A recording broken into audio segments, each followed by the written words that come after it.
The U.S. DOJ announced in a press release today that police officers involved in the Kentucky shooting death of Breonna Taylor have been charged with federal felony civil rights violations.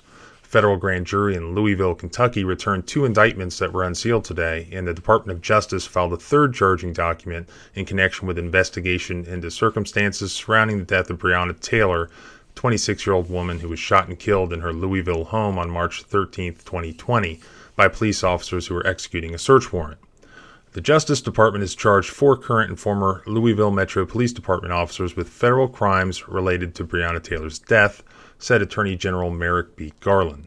Among other things, the federal charges announced today allege that members of LMPD's Place-Based Investigations Unit falsified the affidavit used to obtain the search warrant of Ms. Taylor's home, that this act violated federal civil rights laws, and that those violations resulted in Ms. Taylor's death.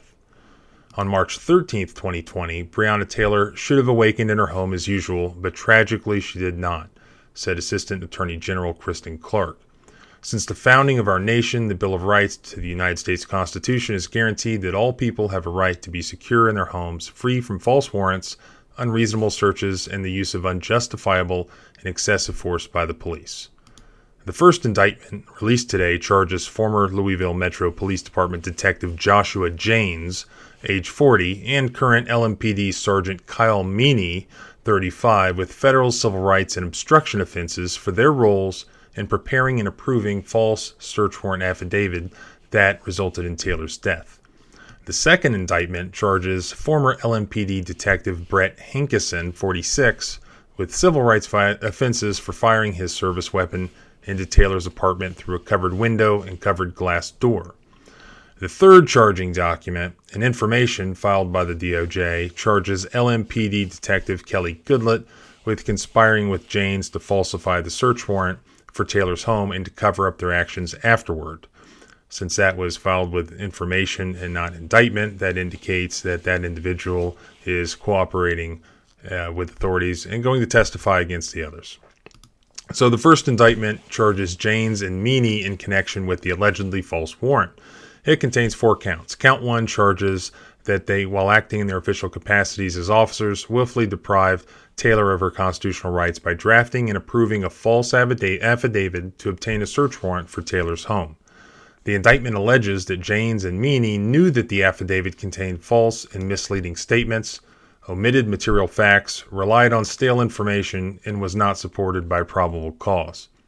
The indictment also alleges that Janes and Meany knew that the execution of the search warrant could be carried out by armed LMPD officers and could create a dangerous situation both for the officers and anyone who happened to be in Taylor's home.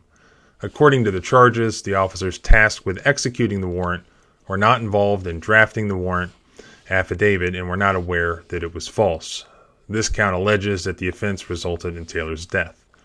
So count 2 charges Janes with conspiracy for agreeing with another detective to cover up this false warrant affidavit after Taylor's death by drafting a false investigative letter and making false statements to criminal investigators.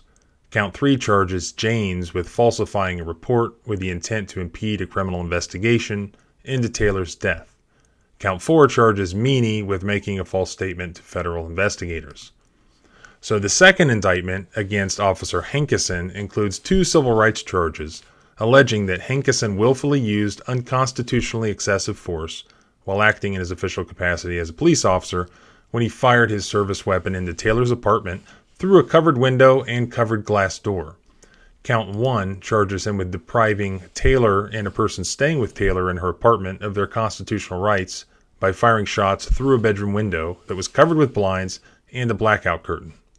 Count 2 charges Hankison with depriving 3 of Taylor's neighbors of their constitutional rights by firing shots through a sliding glass door that was covered with blinds and a curtain. The indictment alleges that several of Hankison's bullets traveled through the wall of Taylor's home and into the apartment unit occupied by her neighbors. Both counts allege that Hankison used a dangerous weapon and that his conduct involved an attempt to kill. The information charging Officer Goodlett with conspiracy contains 1 count. It charges Goodlett with conspiring with Janes to falsify the warrant affidavit for Taylor's home and file a false report to cover up the false affidavit. All of these civil rights charges involved alleged violations of Title 18 U.S. Code Section 242, which makes it a crime for an official acting under color of law, meaning a police officer, who is abusing or using his authority given to him by the government to willfully violate a person's constitutional rights. A violation of that statute carries a statutory maximum sentence of life in prison, where the violation results in death or involves an attempt to kill. The obstruction counts charged in the indictments carry a maximum statutory sentence of 20 years. And the conspiracy counts carry a statutory maximum sentence of 5 years, as does the false statement charge. Actual sentences, of course, are determined by the judge. So the charges announced today are separate from the Justice Department's Civil Rights Division's pattern of practice investigation into the Louisville Metro government and the Louisville Metro Police Department, which began on April 26, 2021. So these are charges against the individual officers, of course, and this is not the case that apparently is going to be filed at some point in the future alleging systematic violations of the Constitution and federal law by the LMPD and Louisville Metro. The civil pattern of practice investigation is being handled independently from the criminal case by a different team of career staff. That would be the special litigation section, most likely, of the Civil Rights Division, where I worked at one time.